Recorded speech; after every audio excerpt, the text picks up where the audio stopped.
அறிவு வேற, ஞானம் வேற. அறிவு மூளையில் உதிப்பது, ஞானம் ஆவியில் உதிப்பது. அறிவு எப்படி நம்மளுக்கு கிடைக்கும்னா, அறிவு உலகம் தருகிறது.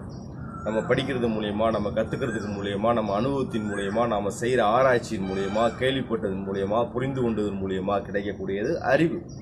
ஆனால் ஞானம் என்பது தேவனால் கொடுக்கப்படுவது, ஆவியிலே கொடுக்கப்படுவது.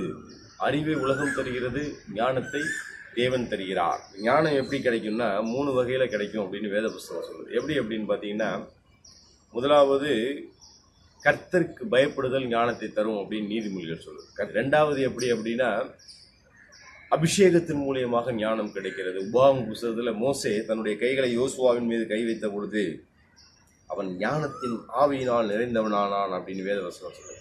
மூணாவது யாக்கோபு புஸ்தகம் என்ன சொல்லுதுன்னா, ஒருவன் ஞானத்தில் குறைவுடவனாய் இருந்தால் எல்லோருக்கும் சம்பூர்ணமாய் கொடுக்கிற தேவனிடத்தில் கேட்க கடவன் அப்படின்னு போட்டிருக்கு. கர்த்தருக்கு பயப்படும் போது ஞானம் கிடைக்கிறது. ரெண்டாவது அபிஷேகத்தின் மூலியமாக கிடைக்கிறது. மூன்றாவது ஜெபத்தின் மூலியமாக கிடைக்கிறது. உலகம் அறிவை தருகிறது, ஞானத்தை தேவன் தருகிறார்.